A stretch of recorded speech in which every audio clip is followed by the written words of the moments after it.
life is evil in this view. Every natural impulse is sinful unless you've been baptized or circumcised in this tradition that we've inherited, for heaven's sakes. By having been the tempter, women have paid a great price because in mythology, some of this mythology, they are the ones who led to the downfall. Of course they did.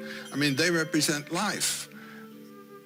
Man doesn't enter life except by woman. And so it is woman who brings us into the world of polarities and a pair of opposites and suffering and all. But I think it's a really childish attitude to say no to life with all its pain, you know? To say this is something that should not have been.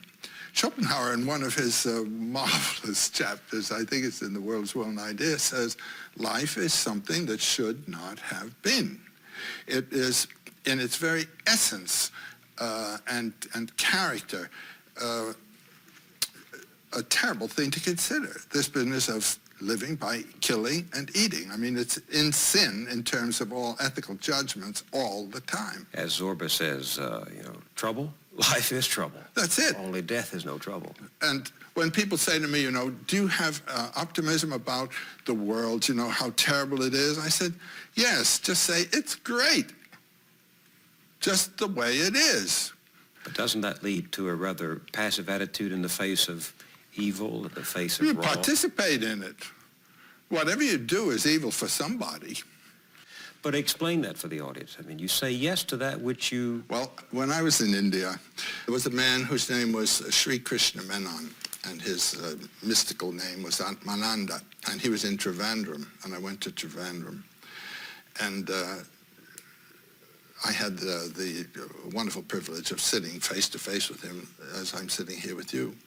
And the first thing he said to me is, do you have a question? And because the teacher there always answers questions. He doesn't tell you anything. He answers. And I said, yes, I have a question. I said, since in Hindu thinking, all the universe is divine, is a manifestation of divinity itself, how could we say no to anything in the world? How could we say no to brutality, to stupidity, to vulgarity, to thoughtlessness? And he said, for you and me, you must say yes. Well, I had learned from my friends who were students of his that that happened to have been the first question he asked his guru, and we had a wonderful talk for about an hour there on this theme of the affirmation of the world.